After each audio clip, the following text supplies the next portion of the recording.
الیہ یرد علم الساعہ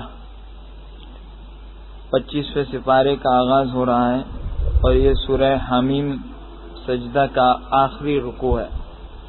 اللہ جل شانہ نے گزشتہ سپارے کے آخر آیت میں یہ اعلان فرمایا تھا کہ ہر انسان کو اس کے نیک یا برے اعمال کا بدلہ آخرت میں ملے گا، اور وہ بدلہ بالکل انصاف کی بنیاد پر ہوگا۔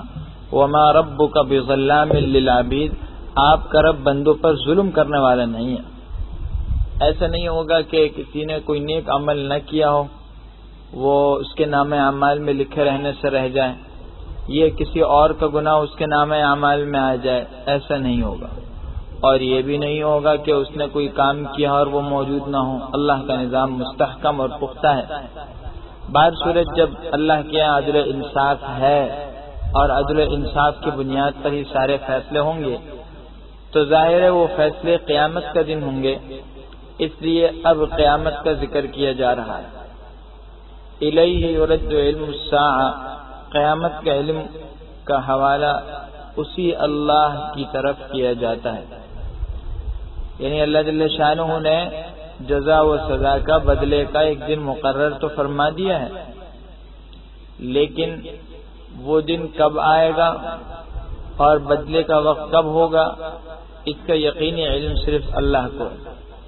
نبی جو اللہ کی سب سے برگزیدہ شخصیت ہیں، ان کو بھی اس کے بارے میں کوئی معلومات نہیں ہے، صرف اور صرف اللہ کو علم ہے۔ ہاں، قیامت کی بہت سی علامات ضرور ہیں جن کی بنیاد پر یہ معلوم تو کیا جا سکتا ہے کہ قیامت قریب آنے والی ہے۔ چنانچہ حدیث پاک میں 10 علامتیں بڑی قیامت کی بتائی گئی ہیں کہ جن سے پتہ چل جائے گا کہ اب قیامت کا وقت قریب ہے، مگر اس کے بعد جب قیامت آئے گی تو ایک دم آئے گی، جیسا حدیث سے معلوم ہوتا ہے اور قرآن کے مختلف آیات سے بھی، کہ ایک انسان خرید و فروخت کر رہا ہوگا دوسرے سے، اچانک قیامت آئے گی، گر جائے گا۔ ایک کھا رہا ہوگا، ابھی لقمہ جو ہے اس نے منہ کی طرف اٹھایا، منہ کے اندر بھی نہیں ڈال سکا، اتنی مہلت بھی نہیں ملی، قیامت آ جائے گی۔ تو بہرحال یقینی وقت تو اللہ کو معلوم ہے، علامتیں ضرور حضور نے بتا دی، اور جب وہ علامات آ جائیں گی تو پھر اس پر قیامت جو ہے وہ فوراً تو بتا دیا۔ اللہ ہی کو صرف اس کا علم ہے، فرمایا اسی کی طرف جو ہے قیامت کے علم کا حوالہ دیا جاتا ہے۔ آگے بتاتے ہیں جتنی دیگر چیزیں ہیں وہ سب کے سب اللہ ہی کے علم سے ہوتی ہیں۔ کیا چیزیں؟ وما تخرج من ثمرات من اکمامها، جو پھل اپنے شگوفوں سے نکلتے ہیں، اور وما تحمل من انثى ولا تضع الا بعلمه، کوئی بھی عورت حاملہ ہوتی ہے اور بچہ جنتی ہے تو یہ سب کا سب اللہ کے علم سے ہوتا ہے۔ اللہ کے علم سے ہر چیز ہوتی ہے، خدا کو ہر چیز کے متعلق پوری معلومات ہیں۔ وَيَوْمَ يُنَادِيهِمْ، جس دن اللہ ان کو پکاریں گے، ان مشرکوں کو، فرمائیں گے میرے شریک کہاں ہے، اَيْنَ شُرَكَائِي، تو وہ عرض کریں گے قَالُوا آذَنَّاكَ، ہم آپ سے عرض کرتے ہیں کہ ہم میں سے کسی کو اس کی خبر نہیں۔ قیامت کے دن اقرار و اعتراف کر لیں گے کہ ہم نے جو کچھ دنیا میں شریک بنائے تھے ہمیں خود اس کے بارے میں علم نہیں ہے، اور دنیا میں جن لوگوں کو آپ کے سوا معبود بنایا تھا حقیقت یہ ہے کہ ہم اس سے بالکل غافل ہیں۔ گویا ان کو قیامت کے دن اس بات کا پورا یقین ہو جائے گا، اعتراف ہو جائے گا کہ اللہ کے جتنے شریک ہم نے بنائے ان کی کوئی حیثیت نہیں ہے، چنانچہ قیامت میں کوئی بھی اللہ کے سوا معبود ہو کر ظاہر نہیں ہوا۔ وَضَلَّ عَنْهُمْ مَا كَانُوا يَدْعُونَ مِنْ قَبْلُ، اللہ فرماتے ہیں اس سے پہلے وہ جن کو اللہ کے سوا پکارتے تھے وہ سب کے سب ان کے وہ معبودان باطلہ غائب ہو جائیں گے۔ وَظَنُّوا، اور یہ بھی سمجھ لیں گے یہ لوگ مَا لَهُم مِّن مَّحِيصٍ، کہ اب ان کے لیے بچاؤ کی کوئی صورت نہیں ہے، قیامت کے دن کے عذاب سے اب پکڑ سے بچ نہیں سکتے۔ آگے انسان کی نفسیات بتائی جا رہی ہیں۔ قرآن کریم بار بار یہ بات بتاتا ہے اور اس طرح متوجہ کر رہا ہے کہ انسان کو اپنے طرز عمل پر غور رکھنا چاہیے۔ اللہ انسان کی نفسیات کو، اس کی طبیعت کو سب سے زیادہ جانتے ہیں، چنانچہ یہاں بھی طرح سے مختلف انداز میں اسی بات کو بیان فرما رہے ہیں۔ لا يسأم الانسان من دعاء الخير، انسان بھلائی کی دعائیں کرتا تھکتا نہیں ہے، بھلائی کی دعائیں تو خوب کرتا ہے۔ وَإِن مَّسَّهُ الشَّرُّ، اور اگر اسے کوئی تکلیف پہنچ جائے فَيَئُوسٌ قَنُوطٌ، تو تھک ہار کر بالکل نا امید سا ہو جاتا ہے۔ یہ عجیب بات کہ ایک طرف تو بھلائی کے وقت میں تو جب بھلائی کی تمنا ہے تو خوب دعائیں مانگ رہا ہے، لیکن اگر وہ مراد پوری نہ ہوئی تو نا امیدی پیدا ہو گئی۔ یہ بات بالکل غلط ہے۔ انسان کو چاہیے کہ ہر وقت میں اللہ کی طرف متوجہ رہے۔ اللہ کے مزید بیان فرماتے ہیں انسان کا حال، وَلَئِنْ أَذَقْنَاهُ رَحْمَةً مِنَّا، فرمایا اور اگر ہم انسان کو تکلیف پہنچنے کے بعد اپنی رحمت کا کوئی مزہ چکھاتے ہیں تو وہ کہتا ہے کہ یہ تو میرا حق تھا، یہ تو مجھے ملنا ہی تھا۔ پہلی بات یہ مصیبت میں تو اللہ کو پکار رہا ہے، لیکن جیسے ہی نعمت حاصل ہوئی، راحت حاصل ہوئی تو کہتا ہے یہ تو میرا حق تھا، میرے علم و ہنر کی بنیاد پر، صلاحیت کی بنیاد پر مجھے ملا۔ دوسری بات کیا ہے؟ خوش فہمی میں آ کر آخرت کو بھول گیا۔ وما اظن الساعة قائمہ، کہتے ہیں میں قیامت کو واقع ہونے والا سمجھتا ہی نہیں، میں تو سمجھتا ہی نہیں کہ قیامت ہوگی، اور بالفرض ہو بھی گئی۔ وَلَئِن رُجِعْتُ إِلَىٰ رَبِّي إِنَّ لِي عِندَهُ لَلْحُسْنَىٰ، اگر میں اللہ کی طرف لوٹ بھی گیا، قیامت کے دن آ گیا تو پھر کیا ہوگا؟ میرے لیے وہاں پر بھی جو ہے بھلائی ہے، یعنی اللہ کیا بھی مجھے یہ سارا مال و متاع ملے گا۔ کتنی غلط فہمی ہے۔ فَلَنُنَبِّئَنَّ الَّذِينَ كَفَرُوا، اللہ فرماتے ہیں کافر جو اعمال کرتے ہیں ہم ان کو اس کے بارے میں پورا خبردار کر دیں گے، بتا دیں گے، اور ہم ان کو سخت عذاب کا مزہ چکھائیں گے۔ وَإِذَا أَنْعَمْنَا عَلَى الْإِنسَانِ، آگے مزید اس کا مزاج بتایا جا رہا ہے، اس کی طبیعت کیا ہے، اور جب ہم انسان پر نعمتیں نازل فرماتے ہیں اعرض تو بے رخی برتتا ہے، وَنَأَىٰ بِجَانِبِهِ، اور پہلو کو موڑتے ہوئے چل دیتا ہے، وَإِذَا مَسَّهُ الشَّرُّ، اور جب اس کو تکلیف پہنچتی ہے فَذُو دُعَاءٍ عَرِيضٍ، تو لمبی دعائیں کرتا ہے۔ مصیبت کے وقت میں تو اللہ کی طرف متوجہ ہیں، لیکن جہاں نعمت آئی تو اپنے سارے ناجائز ارمان اور ناجائز خواہشات جو ہیں اس کو پورا کرنے میں لگ گیا، اب اللہ کو بالکل بھلا دیا گیا۔ جیسے آج کا مسلمان ہے، جب خوشی کا موقع آئے گا تو آپ دیکھیں گے جتنی رسومات ہیں، جتنی بدعات ہیں، وہ سب کر کے دم لیں گے، اپنے جتنے ارمان ہیں اس کو خوشی کے نام پر پورا کریں گے، بھائی یہ تو خوشی کا موقع ہے اور جو ہے خوشی منانی چاہیے۔ اور جہاں دوسرا معاملہ ہوگا کہ تکلیفیں آئیں تو پھر لمبی چوڑی دعا میں دوبارہ لگ گئے، کبھی کسی کے پاس جا رہے ہیں، کبھی تعویذ لینے جاتے ہیں، اور کبھی کوئی اور کام کر رہے ہیں، اس وقت میں پھر اللہ یاد آتا ہے، لیکن خوشی کے وقت میں اللہ کو بھول جاتے ہیں۔ اللہ فرماتے ہیں قل ذرا بتاؤ تو صحیح، اگر یہ قرآن واقعی اللہ کی طرف سے ہو اور پھر تم اس کا انکار کر دو تو اس سے زیادہ گمراہ کون ہوگا جو پرلے درجے کی مخالفت میں ہے، یعنی دین کی مخالفت کر رہا ہے، اس سے زیادہ جو ہے وہ گمراہ کون ہوگا۔ سنریہم آیاتنا فی الآفاق، فرماتے ہیں ہم انسانوں کو اپنی نشانیاں دکھاتے ہیں، انسانوں کو اللہ اپنی قدرت کا نمونہ ہر جگہ دکھاتے ہیں، چنانچہ فرماتے ہیں ہم ان انسانوں کو اپنی نشانیاں دکھاتے ہیں اطراف عالم میں، وفی انفسہم، اور خود اس انسان کی ذات کے اندر، یہاں تک کہ ان پر یہ بات واضح ہو جاتی ہے کہ بے شک وہی حق ہے اور اللہ کا وجود جو ہے وہ سچا ہے اور یہ قرآن حق ہے۔ قرآن اپنی حقانیت کا اعلان اور اللہ کے وجود کی حقانیت کا اعلان یہ خود ان دلائل کے ذریعے سے کر رہا ہے جو انسان کے سامنے موجود ہیں، اطراف عالم میں جتنی نشانیاں ہیں، اور خود انسان سے ان کے اندر اگر انسان کو تکلیف ہوتی ہے ادھر ادھر دیکھنے میں تو خود اپنی ذات کو جھانک لے۔ اللہ کہتا ہے خود انسان میں کتنی نشانیاں ہیں، انسان اس کا تصور بھی نہیں کر سکتا کہ انسان کے خون کا جو نظام اندر جو زندگی کے لیے ضروری ہے اور انسان کا نظام ہضم ہے، اور انسان میں اللہ نے کس طرح کا اندر ایک عجیب و غریب ایک سسٹم رکھا ہے۔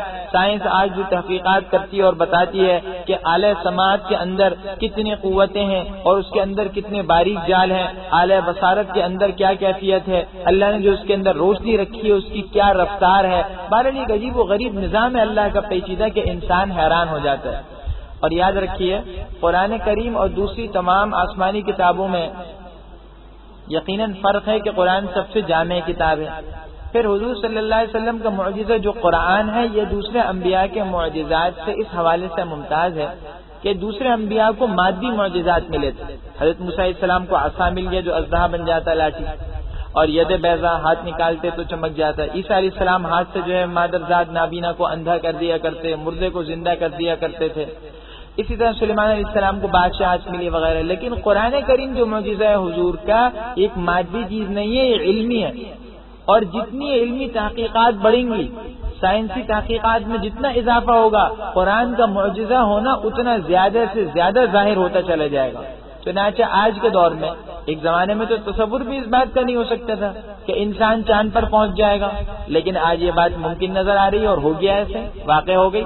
ایک زمانے میں تصور بھی نہیں ہو سکتا تھا کہ ایک انسان مشرق میں ہو، دوسرا انسان مغرب میں ہو، دونوں آپس میں بات بھی کر لیں، اور بات بھی صرف اس طریقے سے نہ کریں کہ ایک دوسرے کی آواز سنیں، بلکہ ایک دوسرے کی شکل بھی دیکھ لیں، ایک دوسرے کی حرکات و سکنات بھی دیکھ رہے ہیں۔ ایک آدمی بستر کے اندر لیٹا ہوا ہے اور کمبل میں چھپا لیٹا ہے، لیکن اس کے ہاتھ کے اندر ایک ایسی چیز ہے جس کی بنیاد پر، اس آلے کی بنیاد پر وہ اس انسان سے رابطہ کر سکتا ہے، یہ دوسرے دنیا کے کنارے میں ہے اور دونوں ایک دوسرے کو دیکھ بھی رہے ہیں۔ آج کی سائنس نے یہ ساری چیزیں ثابت کی ہیں۔ قرآن کریم ان باتوں کی طرف پہلے اشارہ کر چکا تھا، لیکن ان تحقیقات کے وجود میں آنے سے اس قرآن کا معجزہ ہونا مزید بڑھتا ہے کہ واقعی قرآن میں جو بتایا سچ ہے۔ انسان ان تحقیقات پر غور کر لے تو پتہ چلے گا کہ یہ ساری کی ساری چیزیں اللہ کی قدرت کا نمونہ ہے، اور خود اپنی ذات کے اندر غور کر لے۔ آج کی سائنس نے تو انسان کی نفسیات سے متعلق بھی، انسان کی اپنی شخصیت اور اس کی نفسیات مزاج سے متعلق بھی اتنی زیادہ تحقیق اور جانچ تول جو ہے کی ہے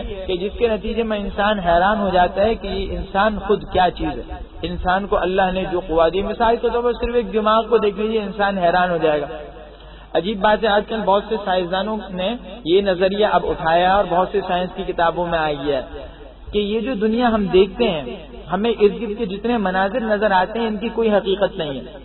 یہ سب چیزیں وہ ہیں جو ہمارے دماغ کے اندر ہیں، یہ سب چیزیں ہمارے دماغ، ہماری سوچ کے اندر پہلے سے موجود ہیں، یعنی ہم ان میں موجود نہیں ہیں، بلکہ یہ چیزیں ہمارے اندر ہیں، اور جو چیز دماغ میں آتی ہے وہی چیز ہم کو جو ہے وہ باہر نظر آ رہی ہے۔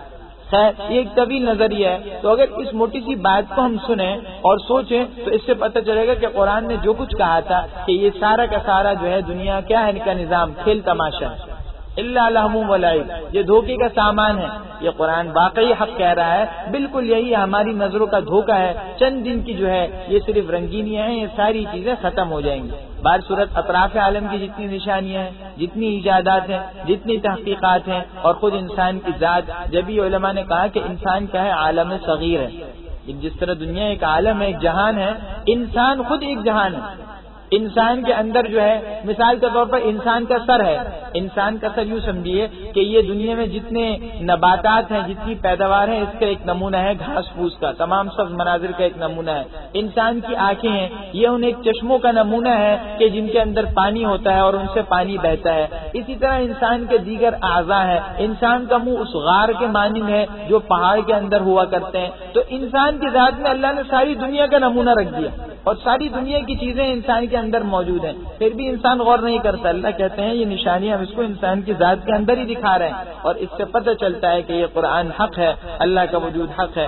اولم یکفی بربک، کیا یہ بات کافی نہیں ہے آپ کو کہ آپ کا پروردگار ہر چیز سے خبردار ہے اور ہر چیز کو دیکھ رہا ہے۔ الا انہم، اللہ فرماتے دیکھو یہ اپنے پروردگار کے روبرو حاضر ہونے میں شک کے اندر ہیں۔ الا انہ بکل شیء محیط، سن لو اس نے ہر چیز کو احاطہ کیا ہوا ہے، اللہ کے لیے کوئی مشکل نہیں، اللہ ہر چیز کو آخرت میں لے آئیں گے۔ اس کے بعد اب سورہ شورى شروع ہو رہی ہے۔ سورہ شورى جو ہے یہ مکی صورت ہے، اس میں جو ہے 5 رکوع ہیں اور اس صورت میں 53 آیات ہیں۔ چونکہ مکی صورتوں میں عقیدے کا مضمون جو ہے وہ عموماً مرکز گفتگو ہوا کرتا ہے، لہذا یہاں پر بھی گفتگو کا موضوع جو ہے وہ عقیدے کا موضوع ہے۔ وہ کیا ہے؟ قرآن کریم کی حقانیت، اور اس کے ساتھ ساتھ تفصیل سے اللہ جل شانہ نے اپنی قدرت کی جو ہے مختلف نمونے اور اپنی قدرت کے دلائل ذکر کیے ہیں، مختلف انداز میں اپنا تعارف ذکر فرمایا ہے، اور پھر اس کے بعد اللہ جل شانہ نے آخرت کے دن سے متعلق جو ہے بہت سی باتوں کا جو ہے یہاں ذکر فرمایا ہے۔ فرماتے ہیں بسم اللہ الرحمن الرحیم، حامیم عین سین قاف، حامیم عین سین قاف، کذالک یوحی الیک وإلی الذین من قبلک، اسی طرح آپ کی طرف اور جتنے انبیاء آپ سے پہلے سے ان کی طرف اللہ جل شانہ جو زبردست و دانا ہے وحی کے مضامین بھیجتا رہتا ہے۔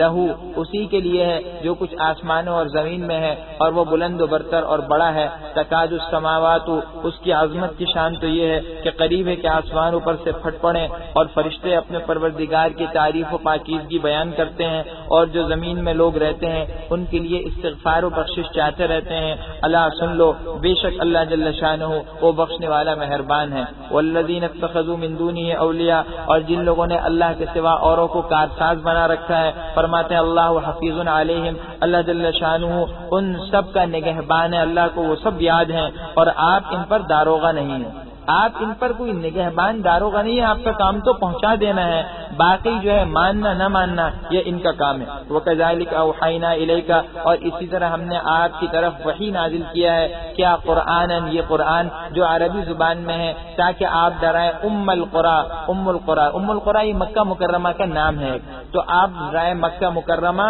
ومن حولہا، اور اس کے ارد گرد کے لوگ، یعنی مکے والوں کو. مکے کو ڈرانے کا مطلب مکے کے رہنے والوں کو اور اس کے ارد گرد کے انسانوں کو ڈرائیں. مکہ مکرمہ چونکہ بالکل وسط زمین میں اور زندگی کی جتنے قرى ہیں، جتنے شہر ہیں، جتنے علاقے ہیں، یہ ان کے لیے اصل کی حیثیت رکھتا ہے، کیونکہ ہوئی تھی، لہٰذا ام القرى ہے مکہ. وتنذر، اور آپ ڈرائیں اس دن سے، یعنی قیامت کے دن سے، جس دن سب کے سب جمع ہوں گے، اس دن کے ہونے میں کوئی شک نہیں ہے، بے شک یہ بات یقینی ہے. فریق فی الجنہ، اس دن ایک گروہ جنت میں ہوگا اور ایک گروہ دوزخ میں ہوگا. ولو شاء اللہ، اور اگر اللہ چاہے تو ان سب کو ایک ہی جماعت کر دیتا، اور لیکن اللہ جس کو چاہتے اپنی رحمت میں داخل کرتے ہیں، اور ظالموں کا نہ کوئی ولی کارساز اور نہ کوئی مددگار ہوگا. یہ اللہ کی شان ہے. اللہ چاہتے تو ایسا بھی کر سکتے کہ تمام کے تمام انسان مسلمان ہو جاتے، لیکن اللہ یہ نہیں چاہتے. اللہ یہ چاہتے ہیں کہ تمام کے تمام انسان میں جو ہے ایک جماعت ہونے کے بجائے سارے کے سارے اللہ کی قدرت کے مظاہرے ظاہر. اللہ مذل بھی تو ہیں، ہادی بھی ہیں، مذل بھی ہیں، اور اللہ غفور رحیم جبار و قہار بھی ہیں، تو سارے نمونے دکھاتے ہیں. ام اتخذوا، کیا انہوں نے اللہ کے سوا اور کارساز بنا لیے؟ بس اللہ ہی وہ سب کا کارساز ہے، اور وہی مردوں کو زندہ کرتا ہے، اور وہی ہر چیز پر قادر ہے. وما اختلفتم، اور جس چیز میں تم اختلاف کرتے ہو تو اس کا فیصلہ اللہ ہی کی طرف سے ہوگا. یہ اللہ تمہارا رب ہے، اسی پر یہ اللہ میرا رب ہے. حضور فرماتے ہیں، حضور کو تلقین کی جا رہی ہے بات، اسی پر میں نے بھروسہ کیا اور اسی کی طرف میں رجوع کرتا ہوں. فاطر السماوات والارض، وہ آسمانوں اور زمین کو پیدا کرنے والا ہے. جعل لکم، اس نے تمہارے لیے تمہارے ہی جنس میں سے تمہارے اندر مختلف قسم کے جوڑے بنائے، اور چوپاؤں میں بھی جوڑے بنا دیے، اور تم کو اس میں پھیلاتا رہتا ہے. مرد و عورت کے جوڑے بنا دیے، اور نسل پھیلتی چلی آ رہی ہے. جتنی زیادہ اموات ہو رہی ہیں، آبادی بھی اسی تناسب سے ہو رہی ہے، بلکہ بڑھتی چلی جا رہی ہے آبادی. یہ اللہ کا ایک نظام ہے. لیس کمثلہ، اللہ جیسی کوئی چیز نہیں، اور وہ سننا دیکھنے والے. اس سے معلوم ہوا کہ اولاد و نسل کی جو کثرت ہے، تناسل و توالد کا بڑھنا، یہ بھی اللہ کی نعمت ہے. اللہ نے اس کو نعمت کے طور پر ذکر کیا، یعنی کہ جو اولاد کی قلت جو ہے وہ زیادہ پسند ہے، نہیں. جتنا زیادہ جو ہے اولاد پھیلے گی تو دنیا کا ایک نظام جو ہے وہ اتنا زیادہ بہتر انداز میں ظاہر ہوگا. اور اس کے علاوہ حدیث میں اس کی فضیلت بھی، حضور خود فرماتے ہیں کہ جتنی نسل زیادہ ہوگی تو فرمائے بہتر ہے میں قیامت کے دن فخر کروں گا اس پر کہ میری امتیوں کی تعداد زیادہ ہے. لہو مقالید السماوات والارض، آسمانوں اور زمین کی کنجیاں اسی کے قبضے میں ہے. وہ جس کے لیے چاہتا ہے رزق کو فراخ کرتا ہے، اور جس کے لیے چاہتا ہے تنگ کرتا ہے. بے شک وہ ہر چیز کو جاننے والا ہے. شرع لکم، اس نے تمہارے لیے وہ دین مقرر کیا جس کی وصیت اور جس کا حکم کیا تھا حضرت نوح کو، اور وہ جو ہم نے آپ کی طرف وحی کیا ہے، وحی کے طور پر نازل کیا ہے. وما وصینا بھی، اور جس کی وصیت کی، جس کا حکم کیا ہم نے حضرت ابراہیم اور حضرت موسیٰ اور حضرت عیسیٰ علیہ السلام کو، ان اقیم الدین، کہ دیکھو عبادت کو بالکل سیدھے طور پر اللہ ہی کے لیے قائم رکھنا، اور اس میں متفرق، اس میں تفرقہ مت کرنا. عبادت میں بھی اور دین کے اندر بھی دین کو بالکل سیدھا رکھو، قائم رکھو. یعنی دین میں جب تفرقہ ہو جائے گا، اختلاف و انتشار ہو جائے گا، تو پھر گویا دین قائم نہیں رہے گا. لہذا اگر دین کو قائم رکھنا چاہتے ہو تو اس کی صورت یہی ہے کہ دینی تعلیمات پر اس طریقے سے عمل کرتے رہو کہ آپس کے اندر یکجاہیت رہے اور اتحاد رہے. تو نقیم الدین، دین کو بالکل قائم رکھو، اس میں اختلاف میں مت پڑنا. کبر علی المشرکین، اللہ فرماتے ہیں آپ جس چیز کی دعوت ان مشرکوں کو دیتے ہیں، ان مشرکوں پر یہ بات بہت بھاری ہے. آپ توحید کی دعوت دیتے ہیں، ان کے لیے بہت مشکل ہے.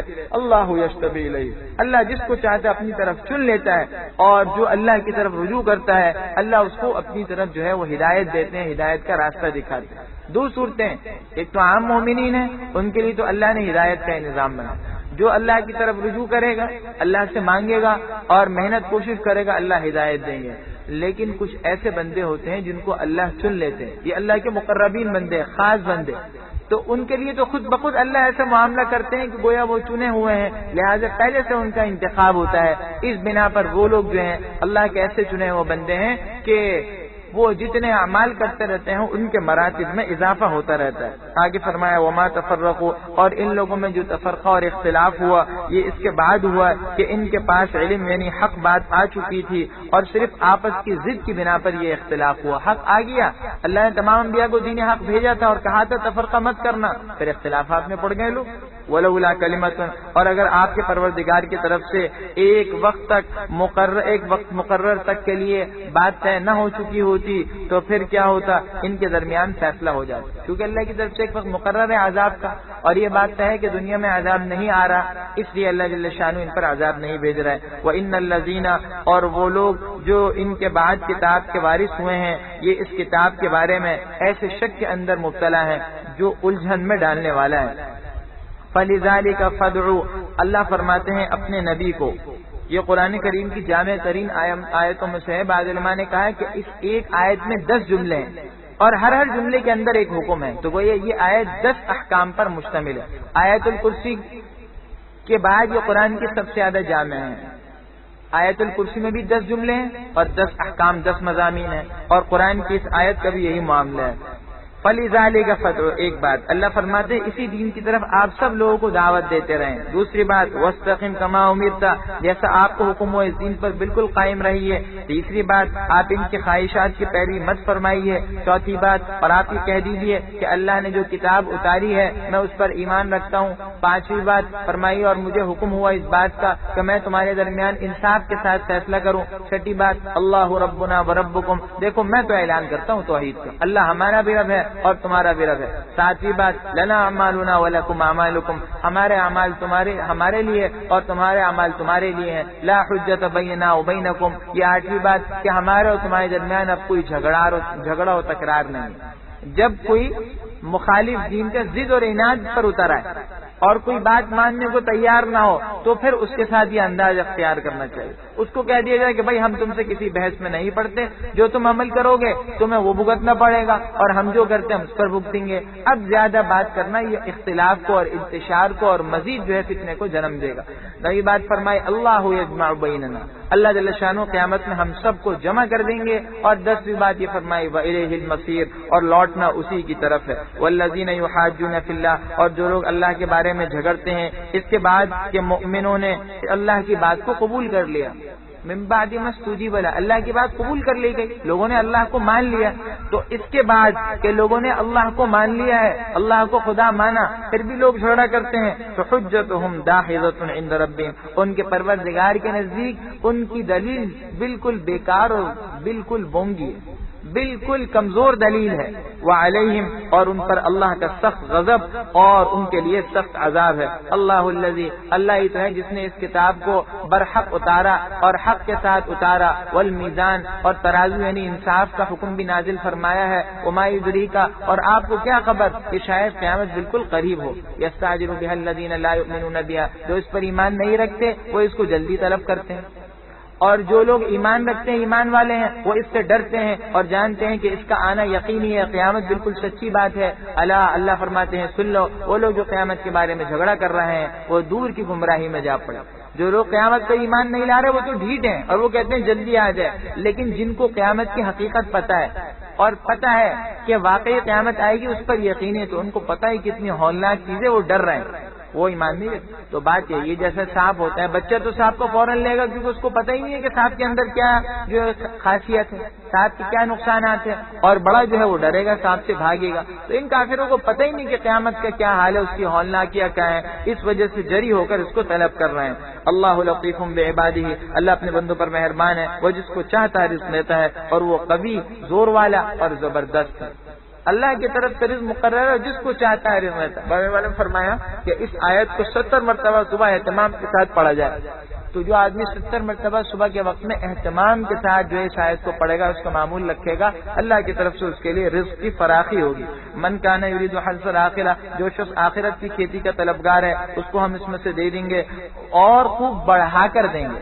اس میں سے بڑھا کر دیں گے. ومن کانا، اور جو دنیا کی کھیتی کا طلبگار ہے ہم اس کو اس میں سے دے دیں گے اور اس کا آخرت میں کوئی حصہ نہیں ہوگا.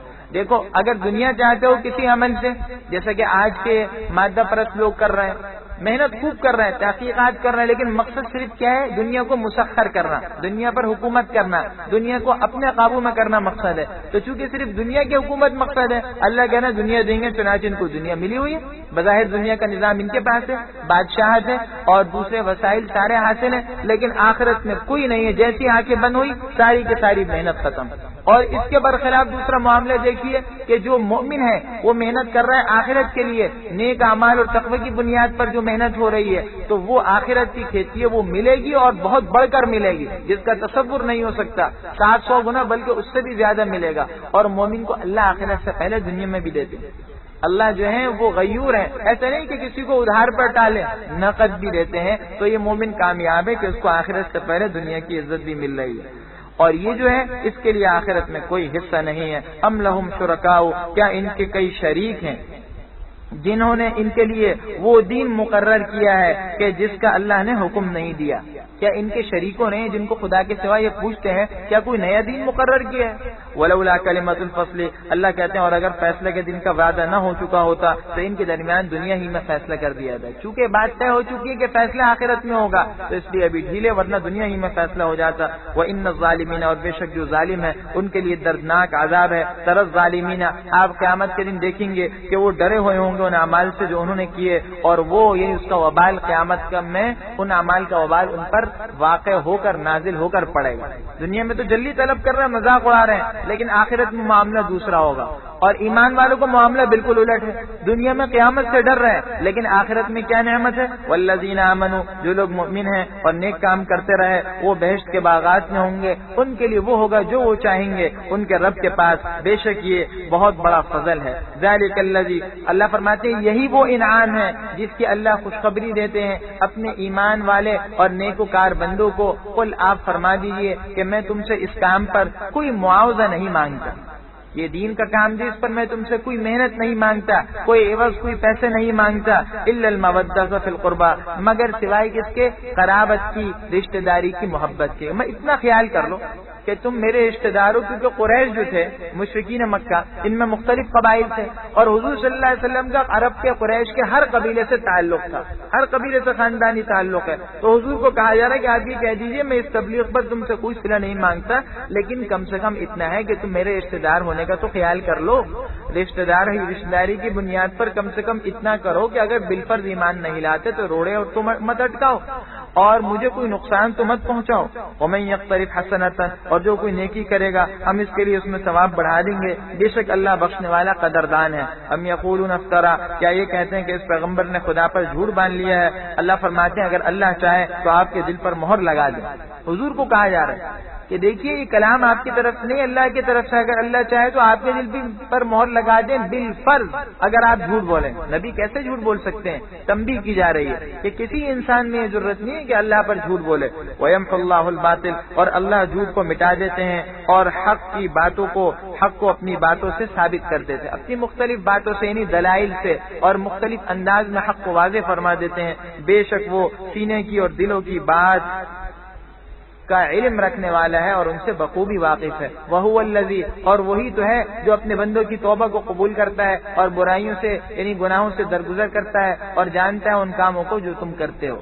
نیک بندے ہی نہیں گناہ گاروں کے لیے بھی بشارت ہے کہ دیکھو گناہ گاروں سب اللہ کے بندے ہیں. ہم توبہ کا دروازہ ہر وقت کھلا ہوا ہے. بندہ کتنا ہی گناہ گار کیوں نہ ہو، ایک موقع ایسا آتا ہے کہ دنیا میں دوسرا جو ہے پھر اس سے تعلق توڑ لیتا ہے اور وہ جو اگر جب ایک حد سے زیادہ جو ہے دوسرے کے ساتھ برا سلوک کرتا ہے، دوسرے کی نافرمانی کرتا ہے تو ماں بھی حتیٰ کہ جو ہے اپنا منہ موڑ لیتی ہے. لیکن اللہ کا معاملہ ایسا نہیں ہے. اللہ کیا موت تک توبہ کا دروازہ کھلا ہے، کتنا ہی گناہ گار کیوں نہ ہو، حتیٰ کہ کافر ہو، اگر موت کے وقت میں کلمہ پڑھ لے تو کفر و شرک زندگی بھر میں جتنی خرابیاں برے اعمال کیے سب کے سب ختم ہو جائیں گے. وَيَسْتَجِيبُ الَّذِينَ آمَنُوا، اور جو لوگ ایمان لائے اور انہوں نے نیک کام کیے ان کو قبول یعنی ان کی دعا دعا کو اور ان کے نیک اعمال کو قبول فرماتا ہے اور ان کو اپنے فضل سے مزید اور دے گا، اور کافروں کے لیے سخت عذاب ہے۔ وَلَوْ بَسَطَ اللَّهُ الرِّزْقَ، اور اگر اللہ اپنے بندوں کے لیے رزق میں فراخی پیدا کر دیں تو زمین کے اندر یہ سرکشی کرنے لگیں، اور لیکن اللہ جو چاہتا ہے اتارتا ہے ایک اندازے کے ساتھ، بے شک وہ اپنے بندوں کو جانتا اور دیکھتا ہے۔ بھائی اللہ کا نظام ہے، اللہ یہ بھی کر سکتے ہیں کہ سب کو مالدار بنا دے، اور اللہ کے خزانے میں کیا کمی ہوگی، لیکن یہ جو اللہ نے رکھا ہوا ہے، کوئی مالدار ہے اور کوئی غریب ہے، کوئی دولت مند ہے کوئی فقیر ہے، کوئی دے رہا ہے کوئی مانگ رہا ہے، یہ اللہ کا ایک نظام ہے۔ اگر سارے ہی جو ہے مالدار ہو جائیں اور سب میں جو ہے وہ جو ہے مالی وسائل کے اعتبار سے سب مستحکم ہو جائیں تو اللہ کہتے ہیں پھر زمین میں سرکشی ہو جائے۔ مال کی خاصیت ہے کہ انسان میں سرکشی پیدا کرتا ہے، اس لیے اللہ نے ہر ایک کو تول تول کر دیا ہے، اللہ ہر ایک کے مزاج کو جانتے ہیں۔ اسی کو حدیث میں فرمایا کہ کاد الفقر ان یکون کفر، ایک طرف تو یہ فرمایا کہ قریب ہے کہ فقر کفر بن جائے، بس اوقات انسان فقر کی وجہ سے کافر ہو جاتا ہے، دوسری طرف یہ فرمایا کہ بسا اوقات ایسا ہوتا ہے کہ اللہ جل شانہ انسان کو ساری نعمتیں دیتے ہیں، لیکن کیا ہوتا ہے وہ مال جو ہے انسان کے لیے بسا اوقات سرکشی کا ذریعہ بھی بن جاتا ہے۔ تو اللہ کو پتا ہے کہ کس کو مال دینا مناسب ہے اور کس کو مال نہ دینا مناسب ہے۔ وہو الذی، اور وہی تو ہے جو بارش کو اتارتا ہے اس کے بعد کہ لوگ بالکل مایوس ہو چکے ہوتے ہیں، اور وہ اپنی رحمت یعنی بارش کی برکت کو جو ہے وہ پھیلا دیتا ہے، اور وہ ولی الحمید کارساز قابل تعریف ہے۔ ومن آیاتہ، اور اس کی نشانیوں میں سے ہے آسمانوں اور زمین کو پیدا کرنا اور ان جانوروں کو پیدا کرنا جو اس نے زمین میں پھیلائے رکھے ہیں، اور وہ ان سب کو جمع کرنے پر جب وہ چاہے گا قادر ہوگا، جب چاہے ان کو جمع کرنے پر قادر ہے۔ وما اصابکم، اور دیکھو تم کو جو بھی مصیبت پہنچتی ہے تو یہ تمہارے اپنے کیے کی سزا ہے، تمہارے اپنے کرتوتوں کی وجہ سے ہوتا ہے۔ وَيَعْفُو عَنْ كَثِيرٍ، اور یہ بہت سو کو تو معاف کر دیتا ہے۔ دنیا میں آج انسان پریشان ہے، اور دنیا میں جو دنیاوی مسائل ہیں، معاشی مسائل ہیں، امن و امان کے حوالے سے اور دیگر حوالے سے جو مسائل ہیں اس کے لیے سوچ بچار کیا جاتا ہے، اس پر غور و فکر ہوتا ہے، تو مختلف میٹنگیں کی جاتی ہیں اور مختلف مشاورتی جو ہے وہ اجتماعات ہوتے ہیں، کانفرنسیں ہوتی ہیں، تو اس میں کیا ہوتا ہے، یہ ایک تشخیص کی جاتی ہے، بتایا جاتا ہے کہ اس کا سبب کیا ہے، وہ کون سے اسباب ہیں کہ جس کے ذریعے سے جو ہے ہم جو ہے ان معاشی مسائل پر قابو پا سکتے ہیں، اور وہ کون سی چیزیں ہیں کہ جس کی بنیاد پر ہم ملک میں امن و امان بحال کر سکتے ہیں، اور امن و امان میں خرابی کی اور معاشیات کے جو ہے وہ ناپائیدار ہونے کی کیا کیا وجوہات ہیں۔ لیکن قرآن یہ بتاتا ہے کہ دیکھو ایک چیز پر توجہ کر لو، وہ ہے انسان کا اپنا ذاتی عمل۔ انسان جب خود ٹھیک ہو جائے، عمل صالح اور تقوی، اس کی یہ خاصیت ہے کہ یہ آخرت سے پہلے دنیا میں رزق کی فراوانی کر دیتا ہے، اور اس کی وجہ سے خوشحالی بھی پیدا ہو جائے گی، امن و امان بھی بحال ہو جائے گا، کیونکہ جب تقوی ہوگا تو عدل انصاف ہوگا، اور جب عدل انصاف ہوگا تو پھر کیا ہوگا، دنیا میں سارے مسائل حل ہو جائیں گے۔ چنانچہ آج وہ ممالک جو مسلمان نہیں ہیں انہوں نے جب اس نظام کو لیا اور اسلامی اصول کو لیا، عدل و انصاف قائم کیا، تو اللہ نے پھر وہ کر کے دکھایا کہ اللہ جل شانہ کی طرف سے ان کے ساتھ بھی معاملہ ہو کہ دنیاوی اعتبار سے وہ خوشحال ہوگا، امن و امان کا شکار ہوگا۔ کیوں؟ انہوں نے یہ اصول اختیار کیے۔ یہ جو ہمارے اپنے ہاتھوں کے کرتوت ہیں، بظاہر وہ لوگ ان سے اس پہلو سے بچے ہوئے ہیں کہ وہاں پر خیانت نہیں ہے، لوٹ کھسوٹ نہیں ہے، مفاد پرستی نہیں ہے، ایک نظام ہے جس میں چھوٹا بھی آتا ہے بڑا بھی آتا ہے، اس کا نتیجہ ہے کہ اللہ نے وہاں امن کو بھی بحال کر دیا، معاشی خوشحالی بھی رکھ دی، دوسرے مسائل حل ہو گئے۔ تو اگر انسان خود اپنے آپ کو بدلنے کو تیار نہ ہو تو پھر کبھی بھی آخرت سے پہلے دنیا میں بھی جو ہے انسان کو عزت نہیں مل سکتی۔ فرمایا اور بہتوں کو تو اللہ معاف بھی کر دیتے، کتنے گناہ ایسے اللہ معاف کر دیں، یہ تو کچھ گناہوں کا وبال ہے دنیا میں، ورنہ سارے گناہوں کا وبال اگر آ جائے تو انسان کے لیے زندہ رہنا مشکل ہو جائے۔ وما انتم، اور تم زمین میں خدا کو عاجز نہیں کر سکتے، یعنی خدا سے بچ کر کہیں نہیں جا سکتے، خدا کو ہرا نہیں سکتے، اور تمہارا اللہ کے سوا نہ کوئی دوست ہے نہ مددگار۔ ومن آیاتہ الجوار فی البحر کالاعلام، اور اس کی نشانیوں میں سے ہیں سمندر میں چلنے والے یہ جہاز جو ایسے ہیں گویا پہاڑ، اگر اگر وہ چاہے تو ان ہواؤں کو ٹھہرا دے اور وہ جہاز اس کی سطح پر کھڑے کے کھڑے رہ جائے. بے شک اس میں نشانیاں ہیں ہر صبر کرنے والے اور شکر گزار بندوں کے لیے. یہ جو بڑے بڑے جہاز سمندر کی طغیانی اور پانی کی موجوں کے اوپر جو ہے چلتے رہتے ہیں, اللہ کی قدرت کی کتنی بڑی نشانیاں ہیں کہ یہ پانی جو انسان کے لیے سراپا ہلاکت ہے, یہ جو ہے جہاز اس پانی میں ٹھہرے ہوئے ہیں. اور یہی نہیں بلکہ یہ جو جہاز ہیں یہ کیا کرتے ہیں, انسان کی ضروریات کی جو مختلف چیزیں ہیں ان کو ایک جگہ سے لے کر دوسری جگہ لے جاتے ہیں. اگر اللہ یہ ہواؤں کا نظام جو ہے اس کو جو ہے متاثر فرما دے اور ہوائیں چلنا بند ہو جائے تو پھر کیا ہوگا؟ جب ہوائیں نہیں چلیں گی تو جہاز کھڑے کے کھڑے رہ جائیں گے, نہ کشتیاں چل رہی ہیں نہ جہاز چل رہے ہیں. تو یہ اللہ کی قدرت کی زبردست نشانیاں ہیں. او یوبقنا, یہ ان بندوں کو ان کے اعمال کے سبب ہلاک کر دے. بندوں کے اعمال کے سبب جو ہے ان کو کیا کر دے؟ ہلاک کر دے, ان جہازوں کو ختم کر دے, تباہ کر دے. وَيَعْفُ عَنْ كَثِيرٍ, اور بہت سو کے تو قصور بھی معاف بھی کر سکتا ہے. یہ بھی کر سکتا ہے کہ اللہ معاف کر دے. وَيَعْلَمَ الَّذِينَ, انتقام تو لیا جائے گا تاکہ اللہ جان لے ان بندوں کو کہ جو کہ اللہ کہتے ہیں کہ جو ہماری نشانیوں میں جھگڑتے ہیں وہ جان لیں کہ ان کے لیے کوئی خلاصی نہیں ہے. اللہ ان بندوں کو جان لے. اور یہ پھر یہ کہ وَيَعْلَمَ الَّذِينَ, اللہ کے وہ بندے جو اللہ جل شانہ کی آیات میں جھگڑا کرتے ہیں وہ بھی یہ بات جان لیں. کیا جان لیں؟ کہ ان کے لیے خلاصی کی اور بچاؤ کی کوئی صورت نہیں ہے. فما اوتیتم من شیء, اللہ فرماتے لوگوں تم کو جو کچھ مال و متاع دیا گیا ہے وہ دنیا کی زندگی کا ایک ناپائیدار فائدہ ہے, اور جو اللہ کیا ہے وہ بہتر بھی ہے اور باقی رہنے والا بھی ہے. اور یہ ان لوگوں کے لیے جو ایمان لائے اپنے رب پر بھروسہ کرتے ہیں. اللہ کی نعمتیں ہمیشہ ہمیشہ کی ہیں, پائیدار ہیں, باقی رہنے والی ہیں, لیکن ان نعمتوں کو حاصل کرنے کے کچھ اصول ہیں. کچھ صفات ایسی ہیں جن کو اختیار کرو گے تو وہ نعمتیں حاصل ہوں گی. پہلی صفت ایمان اور دوسری کیا ہے؟ توکل. آگے نے ایک بندوں کی مزید صفات آگے بیان کی. والذین یجتنبون, اور وہ لوگ جو بڑے گناہوں سے بچتے ہیں, والفواحش, اور بے حیائی کے کاموں سے بچتے ہیں. یہ بھی ایمان والوں کی صفات میں آج اگر غور کیا جائے تو پتہ چلے گا کہ معاشرے میں جو بہت سے مسائل ہیں ان کے پیدا ہونے کی ایک بہت بڑی وجہ یہ بھی ہے کہ گناہ, اور گناہ بھی چھوٹے نہیں بڑے. ویسے تو ہر گناہ ہی اللہ کی نافرمانی کے اعتبار سے بڑا ہے, لیکن ایسے ایسے گناہ جن کو شریعت نے بڑا گناہ قرار دیا, اور بے حیائی کے کام, ان سب کو جو ہے معاشرے میں دھڑلے کے ساتھ کیا جا رہا ہے. انسان اپنی ذات میں اور اپنے معاشرے میں گھر باری میں دیکھ لے کہ کتنے گناہ ایسے ہیں جن کی طرف ہم توجہ بھی نہیں کرتے, حالانکہ وہ گناہ جو ہے چھوٹے گناہ نہیں ہے, بڑے گناہ ہیں. اور بالفرض کسی قانون کے روح سے صغیرہ بھی ہو تو صغیرہ گناہ بھی علماء نے کہا کہ اگر اس کو مسلسل کیا جائے تو وہ تو کبیرہ گناہ بن جاتا ہے. تو آج غور فرما لیں, اپنی شکل و صورت میں دیکھ لے, اپنی سیرت میں, اپنے کردار میں دیکھ لے, لباس کے اندر دیکھ لے, ہر چیز کے اندر ہی ہے. بھائی پائنچے ہمارے وہ ٹخنوں سے اوپر نہیں رہتے, نیچے رہتے ہیں. ہماری شکل و صورت ہے وہ سنت کے مطابق نہیں ہے, گناہ کا ارتکاب کرتے ہیں. اور کتنے بہت سے گناہ ہیں, جب مسجد سے چلے گئے, گھر چلے گئے تو گھر میں جا کر جو ہے وہ ٹیلی ویژن کو کھول دیا اور وہ تمام چیزیں جو بے حیائی کی ہیں ان کو دیکھا جا رہا ہے. تو چنانچہ نتیجہ یہ ہے کہ معاشرے میں یہ بے حیائی کے جو کام ہیں ان کو فروغ دیا جا رہا ہے. اور دیکھو ہر دور میں بے حیائی کے کام ہوئے, لیکن شاید ایسا بہت کم ہوا ہوگا کہ بے حیائی کے کاموں کو جو ہے وہ ترقی کی علامت سمجھ کر اور ان پر باقاعدہ جو ہے محنت کر کے اور اس کو جو ہے معاشرے میں عزت کی بنیاد سمجھ کر کیا جا رہا ہو. آج یہ سب کچھ ہو رہا ہے. تو اللہ حفاظت فرمائے, ضروری ہے ہر انسان کو کہ جائزہ لے اور ان تمام گناہوں سے بچتا رہے. وَإِذَا مَا غَضِبُوا هُمْ يَغْفِرُونَ, یہ ایک اور صفت ہے کہ جب وہ غصے میں آتے ہیں تو دوسرے کو معاف کر دیتے ہیں. غصے کے وقت میں اپنے جذبات کو قابو میں کرتے ہیں. بھائی نماز پڑھنا بھی بہت آسان ہے, ذکر کرنا بھی بہت آسان ہے, اور نیک کام کرنے, خیرات کرنا بہت آسان ہے, لیکن غصے کے وقت میں قابو پانا یہ آسان بات نہیں ہے.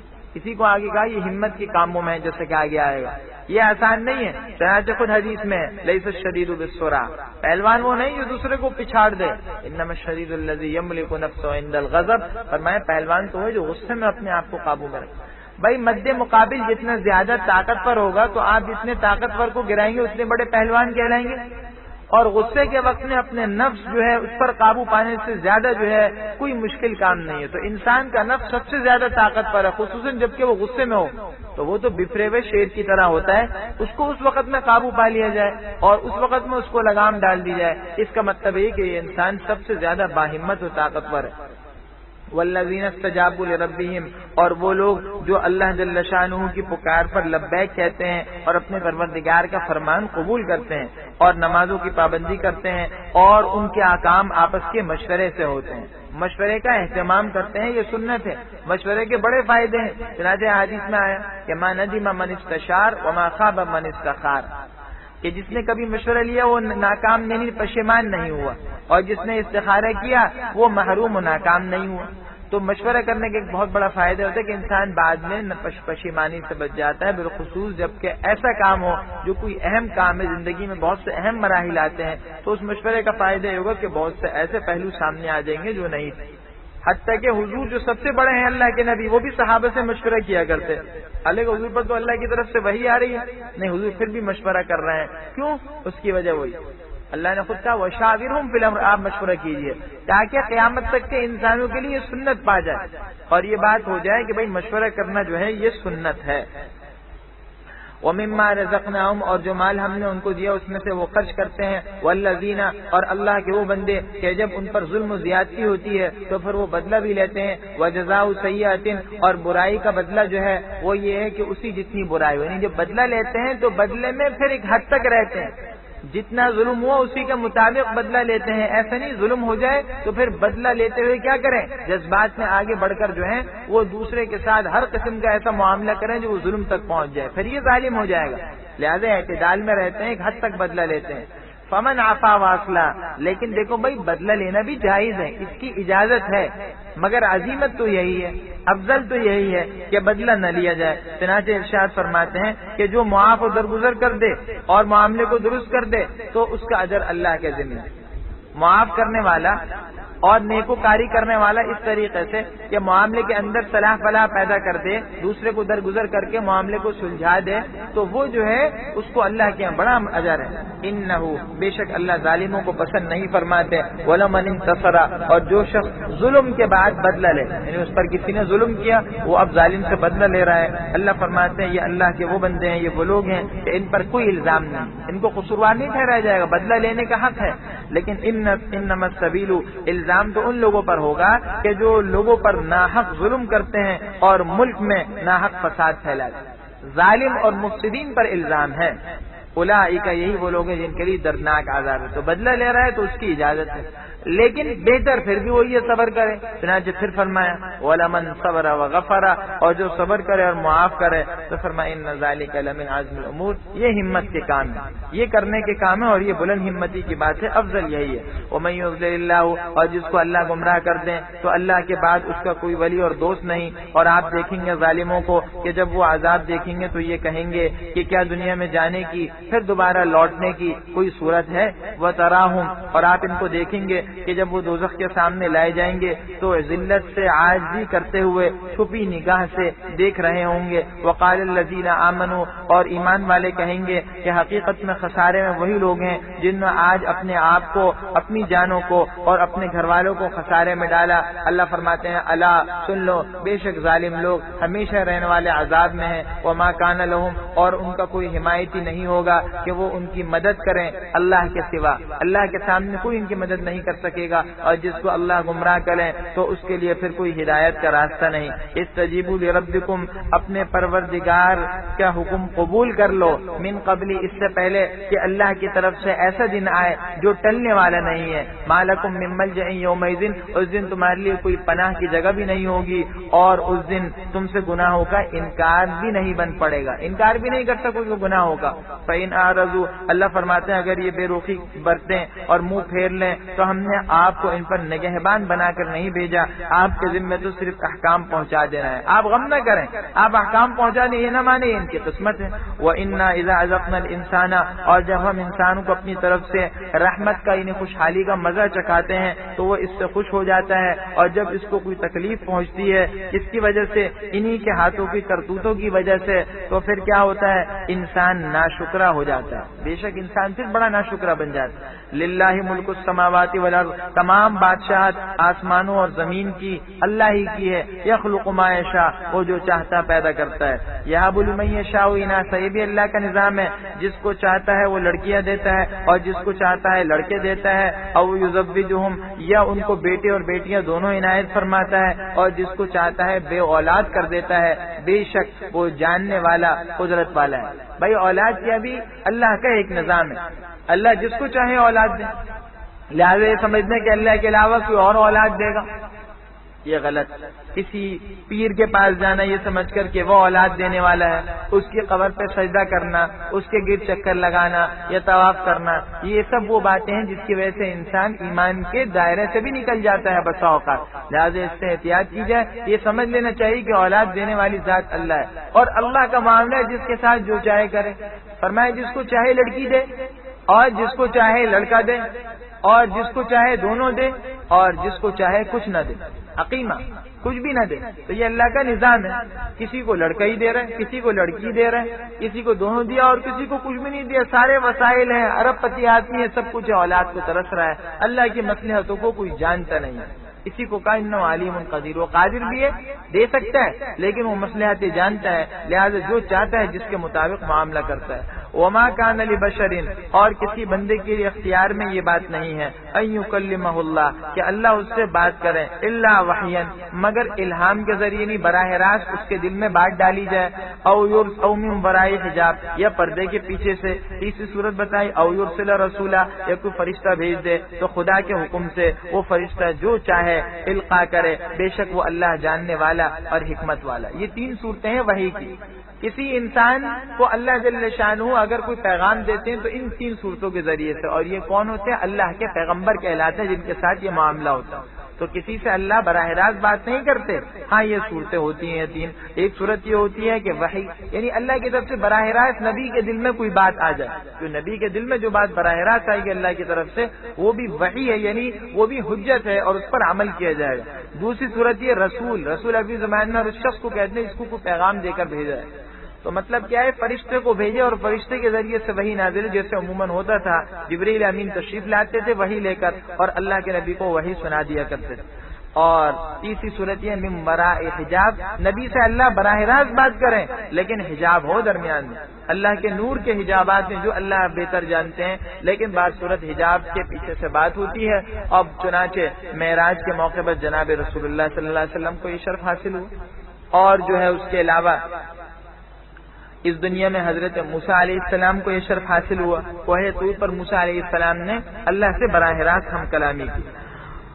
وَكَذَلِكَ أَوْحَيْنَا إِلَيْكَ، اور اسی طرح ہم نے اپنے حکم سے آپ کی طرف یہ قرآن جو ہے وحی کے طور پر نازل فرمایا۔ مَا كُنْتَ تَدْرِي، آپ نہ تو کتاب کو جانتے تھے اور نہ ایمان کو جانتے تھے، اور لیکن ہم نے اس کو ایک نور بنایا ہے کہ ہم اس کے ذریعے سے اپنے بندوں میں سے جس کو چاہتے ہیں ہدایت دیتے ہیں، اور بے شک اے نبی آپ جو ہیں بالکل سیدھا راستہ لوگوں کو دکھاتے ہیں۔ وہ راستہ کس کا ہے؟ صراط اللہ الذی لہ ما فی السماوات و ما فی الارض، وہ اللہ کا راستہ ہے کہ جس کے لیے ہے جو کچھ آسمانوں اور زمین میں ہے۔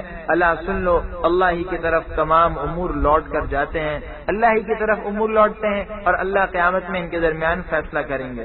آگے جو ہے اب سورہ زخرف شروع ہو رہی ہے، یہ مکی صورت ہے، اس میں 89 آیات ہیں اور 7 رکوع ہیں۔ اس صورت کا مضمون بھی چونکہ یہ مکی ہے عقیدے کا مضمون ہے، چنانچہ اس صورت میں اللہ نے قیامت میں جنتیوں کے اور دوزخیوں کے جو حالات ہیں ان کا مختصر سا نقشہ کھینچا ہے، اور اس کے علاوہ اس صورت کے اندر ابتدا میں جو ہے اللہ جل شانہ نے اپنی مختلف قدرتوں کا اور نعمتوں کا ذکر کیا ہے، اور ان نعمتوں اور مخلوقات کا ذکر کر کے انسان کو اس کی طرف متوجہ کیا کہ وہ اس میں غور و فکر کرے اور دعوت فکر دیے۔ اور اس کے علاوہ 2 انبیاء کے حضرت ابراہیم علیہ السلام کا واقعہ اور حضرت موسیٰ علیہ السلام کا واقعہ ذکر کیا ہے، جو پہلے بہت تفصیل کے ساتھ گزر چکا ہے، یہاں صرف جو ہے اس کی کچھ جھلکیاں ہیں۔ بسم اللہ الرحمن الرحیم، حامیم حامیم والکتاب المبین۔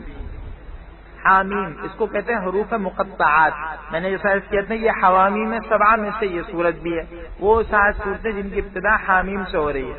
مکی صورتوں میں عموماً یہی انداز ہوتا ہے کہ شروع صورت میں جو ہے حروف مقطعات آتے ہیں، اصل میں اللہ اس کے ذریعے سے گویا متنبہ کرنا چاہ رہے ہیں کہ دیکھو یہ جتنا پورا کا پورا قرآن کریم ہے یہ انہی حروف سے تو بنا ہے، تو اگر تمہاری یہ بات سچی ہے کہ نبی نے اس کو گھڑ لیا ہے، اللہ کے علاوہ کسی اور کا کلام ہے، تو پھر تم انہی حروف سے اس جیسی کوئی کتاب بنا کر لا کے دکھا دو.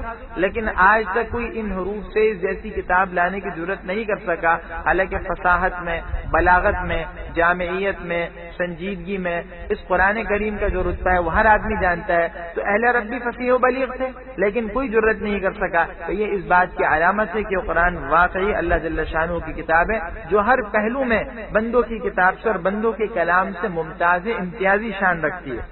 حامیم والکتاب المبین، قسم ہے روشن کتاب کی، انا جعلناہ، ہم نے اس کو بنایا ہے قرآن جو عربی زبان میں ہے تاکہ تم سمجھ جاؤ. وَإِنَّهُ، اور بے شک یہ بڑی کتاب یعنی لوح محفوظ میں ہمارے پاس لکھا ہوا ہے، اور لعلی حکیم، بڑی فضیلت اور حکمت والا ہے. یہ قرآن پورا کا پورا لوح محفوظ میں لکھا ہوا ہے. لوح محفوظ سے اس کے بعد جو ہے پھر آسمان دنیا پر اکٹھے آیا، اور آسمان دنیا سے پھر تھوڑا تھوڑا جو ہے وقتاً فوقتاً اترتا رہا. افنضرب عنکم الذکر، اللہ فرماتے ہیں کیا اس وجہ سے کہ تم حد سے نکلے ہوئے لوگ ہو ہم تم کو نصیحت کرنے سے باز رہیں گے؟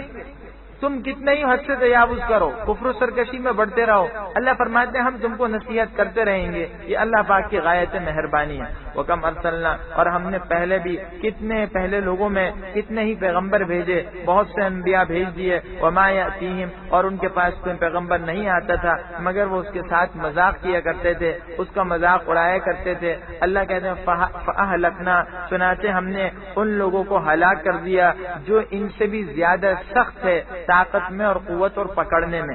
پچھلی قومیں جو تھی بڑی قوت میں زیادہ تھی ان مشرکین سے. وَمَضَىٰ مَثَلُ الْأَوَّلِينَ، اور پہلے لوگوں کی حالت گزر گئی، یعنی وہ سب کے سب جا چکے، اب وہ ایک افسانہ بن گیا. وَلَئِن سَأَلْتَهُمْ، ان مشرکوں کا حال یہ ہے کہ شرک کرتے ہیں حالانکہ ان کو بھی اس کا خود یقین ہے، ان کا عقیدہ ہے کہ پیدا اللہ نے سب کچھ کیا، نظام اللہ نے بنایا. تو یہ عجیب بات ہے، ایک طرف اللہ کو خالق بھی مانتے ہو اور یہ بھی مانتے ہو کہ حقیقی قدرت اللہ کو ہے، پھر بھی اس کے باوجود جو ہے اللہ کے سوا دوسرے کو پوچھتے ہو، دوسروں کے آگے سر جھکا رہے ہو. اور اگر آپ ان سے پوچھیں کہ آسمانوں اور زمین کو کس نے پیدا کیا تو وہ کہیں گے کہ ان کو اس ذات نے پیدا کیا ہے جو غالب ہے اور علم والا ہے. الذی، وہ ذات جس نے تمہارے لیے زمین کو بچھونا بنایا اور اس میں تمہارے لیے راستے بنائے تاکہ تم ہدایت حاصل کرو، تاکہ تم راہ معلوم کر لو. ان راستوں کے نتیجے میں منزل مقصود تک پہنچنا آسان ہو جاتا ہے. باہر صورت اللہ جل شانہ نے یہاں جو اپنی قدرت کے مختلف نمونے ہیں اس میں غور و فکر کرنے کی دعوت دی کہ دیکھو یہ آسمان نیلا گنبد جو تمہارے اوپر ہے یہ کتنے عمدہ انداز میں اللہ نے بنایا. یہ زمین ہموار زمین کس طریقے سے اللہ نے بنائی، اور یہ بلند و بالا پہاڑ اس میں رکھ دی ہے، اور یہ تا حد نگاہ پھیلے ہوئے سمندر اللہ نے پیدا کر دی ہے، اور اس میں بڑے بڑے جہاز ہیں جو کس طریقے سے رواں دواں رہتے ہیں، اور طرح طرح کی نہریں زمین میں اللہ جل شانہ نے جاری کر دی، پہاڑوں کے اندر کیسے ہموار راستے بنا دیے. یہ ساری کے ساری اللہ کی قدرت کی نشانیاں ہیں اور اس کی قدرت کے مظاہرے ہیں. والذی، اور وہ ذات جس نے آسمان سے پانی اتارا ایک اندازے سے، بس ہم اس سے جو ہے مردہ شہر کو پیدا کر دیتے ہیں یعنی زندہ کر دیتے ہیں. ہم اسی طرح تم نکالے جاؤ گے. آسمان سے پانی بھی ایک مقدار میں آئے، اگر اتنا زیادہ پانی آ جائے کہ طغیانی ہو جائے تو زمین میں کوئی آدمی زندہ رہے، سب ڈوب جائے؟ نہیں، ایک مقدار سے ایک اندازے سے پانی آتا ہے، اور اس کے بعد جو ہے اللہ جل شانہ اس کے نتیجے میں جو ہے اس زمین کو جو بنجر ہو کر مر گئی تھی گویا دوبارہ زندہ کر دے. اللہ نے کہا بالکل جس طرح اس خدا نے زمین کو زندہ کر دیا جو مر چکی تھی پانی کے ذریعے سے زندہ کر دیا تو تم کو بھی اللہ زندہ کر دیں گے. والذی، اور وہ ذات جس نے تمام قسم کے حیوانات پیدا کیے اور تمہارے لیے کشتیوں میں سے اور چوپاؤں میں سے جن پر تم سوار ہوتے ہو یہ جانور بنائے. یہ کشتیاں اور چوپائیں تمہاری سواری کے لیے اور دیگر منافع کے لیے پیدا کیے. تو اس سے معلوم ہوا کہ اللہ نے انسان کو اس دنیا کی جتنی مخلوقات ہیں ان میں سب سے زیادہ حقوق دیے. ان جانوروں پر سواری بھی کر سکتا ہے، ان جانوروں کو کھا بھی سکتا ہے، ذبح بھی کر سکتا ہے. ان جانوروں کا گوشت، ان کا دودھ، ان کی کھالیں، ان کو انسان اپنی ہر جو ہے وہ ضرورت میں استعمال کر سکتا ہے. یہ انسان کے اشرف المخلوقات ہونے کی علامت ہے. لِتَسْتَوُوا عَلَى ظُهُورِهِ، سوار ہوتے ہو تم تو یہ جانور کس لیے پیدا کیے؟ تاکہ تم ان کی پیٹھ پر بیٹھ جاؤ، ثم تذکروا، اور پھر جب بیٹھ جاؤ تو پھر کیا کرو؟ اپنے پروردگار کی نعمت کو یاد کرو اور تم یہ کہو کہ پاک ہے وہ ذات جس نے ہمارے لیے ان سب کو مسخر کر دیا، ان سب کو ہمارے زیر فرمان کر دیا، اور ہمارے اندر قابو نہیں، ان پر قابو پانے کی طاقت نہیں تھی، اور ہم سب نے اپنے رب ہی کی طرف لوٹ کر جانا ہے۔ انسان کو کہا گیا کہ دیکھو جب سواری پر بیٹھو تو اترانا مت، سواری پر بیٹھنے کے بعد بھی اس دعا کو پڑھ لیا کرو تاکہ عاجزی کی کیفیت ہو۔ انسان جو مومن ہوتا ہے اور کافر، اس میں بنیادی فرق یہ ہوتا ہے کہ اللہ نے جتنی نعمتیں اس کے لیے مسخر کر دی، وہ جب ان نعمتوں کو برتتا ہے، استعمال کرتا ہے، تو وہ اللہ کو بھولتا نہیں ہے، اللہ سے غافل نہیں ہوتا۔ تو سواری ہر دور میں مختلف ہوتی ہے۔ آج کی جو سواری ہے، انسان اگر اس میں بیٹھے، جہاز میں بیٹھ رہا ہے، گاڑی میں بیٹھ رہا ہے، ریل میں بیٹھ رہا ہے، اس میں بھی یہ دعا پڑھے، وہ یہ اشارہ اس بات کی طرف ہے کہ اللہ نے ہمیں یہ جو نعمت دی اپنے فضل سے ہے، اسی نے ہمیں ہمارے لیے اس کو مسخر کیا۔ اس کی وجہ یہ ہے کہ یہ وہ جو دھات ہے اور وہ جو مٹیریل ہے جس سے یہ گاڑیاں اور یہ چیزیں تیار ہوئیں، وہ دھات کس نے پیدا کی، وہ مٹیریل کس نے پیدا کیا؟ وہ اللہ ہی نے تو پیدا کیا۔ اور پھر ان کو اس انداز میں جوڑنے کی اور اس انداز سے ترتیب دینے کی یہ راہ کس نے دکھائی تھی؟ یہ خیال کس نے ڈالا؟ یہ صلاحیت کس نے دی تھی؟ اللہ ہی نے تو دی یہ صلاحیت، جس کی بنیاد پر یہ گاڑیاں، یہ جہاز بن گئے اور انسان اس میں آرام سے پھر رہا ہے۔ تو یہ اس کی علامت ہے کہ ہر چیز اللہ کی عطا کردہ ہے۔ اور وَإِنَّا إِلَىٰ رَبِّنَا لَمُنقَلِبُونَ، دیکھو اس سفر کو جب کرو تو اس سفر کو کرتے وقت آخرت کے سفر کو مت بھولنا، یہ سمجھتے رہنا کہ ہم نے اپنے رب کی طرف جانا ہے، حقیقی سفر ایک اور ہے، اور ہر انسان سفر میں۔ اس وقت جو انسان بیٹھا ہو، لیٹا ہو، وہ تیزی سے اپنی منزل کی طرف روانہ ہو رہا ہے، کیونکہ زندگی جو ہے وہ ایک متحرک چیز ہے، انسان بالکل حرکت میں ہے، اور جتنی اس کی زندگی کے لمحات گزر رہے ہیں وہ تیزی کے ساتھ اپنے منزل مقصود تک اور اپنے انجام تک پہنچتا چلا جا رہا ہے، لہذا حقیقی سفر کو مت بھولنا۔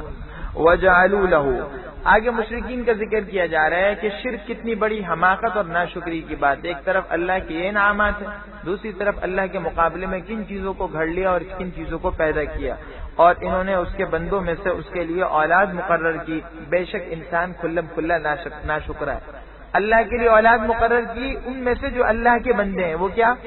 بہت سے انبیاء کو بیٹے بنا لیا خدا کے، حضرت عیسیٰ کو، حضرت عزیر علیہ السلام کو، اور اس کے علاوہ جو ہے فرشتوں کو اللہ کی بیٹیاں بنا دیا۔ فرشتے تو اللہ کی مخلوق ہیں، اس کے بندے ہیں، ان کو بیٹیاں بنا دی۔ ام اتخذ مما یخلق، اللہ سمجھانے کے لیے کہہ رہے ہیں کہ عجیب بات ہے، اپنے لیے تو بیٹیاں ناپسند کرتے ہو، اور اللہ کے لیے تجویز کی تو بھی بیٹیاں تجویز کی۔ تو ام اتخذ، کیا اس نے اپنی مخلوقات میں سے خود تو بیٹیاں لے لی اور تمہارے لیے جو ہے وہ بیٹے چن لیے؟ تمہیں اچھی چیز دے دی اور بری چیز اپنے لیے رکھ لی۔ وَإِذَا بُشِّرَ أَحَدُهُمْ، ان کا حال تو یہ ہے، اللہ کے لیے وہ چیز منتخب کی ہے بیٹیاں کہ جس کے بارے میں ان کا اپنا تاثر کیا ہے، یہ زمانہ جاہلیت کا ایک فرسودہ خیال تھا، اور ان کی جو ہے وہ جہالت آمیز سوچ تھی کہ بیٹیوں کو اپنے لیے عار سمجھتے تھے۔ تو اگر خوشخبری مل جاتی، یعنی بچی کی ولادت کی خوشخبری ملتی، تو اتنے زیادہ غم میں اور گھٹن میں آ جاتے کہ بس یا تو سوچتے کہ بچی کو زندہ درگور کر دیں، یا منہ چھپاتے پھرتے تھے شرمندگی کے مارے۔ وَإِذَا بُشِّرَ أَحَدُهُمْ، اور جب ان میں سے کسی کو اس چیز کی خوشخبری دی جاتی ہے جو انہوں نے خدا کے لیے بیان کی اور خدا کے لیے مقرر کی، تو اس کا چہرہ سیاہ ہو جاتا ہے اور وہ غم سے بھر جاتا ہے۔ تو بڑی عجیب بات ہے، جس کے خوشخبری ملنے پر خود غم سے بھر جاتے ہو، اپنے لیے اتنا ناپسند کر رہے ہو، اور دوسری طرف جو اس کو اللہ کے لیے منتخب کر لی۔ اب وَمَن يُنَشَّأُ، کیا بھلا وہ جو کہ زیور میں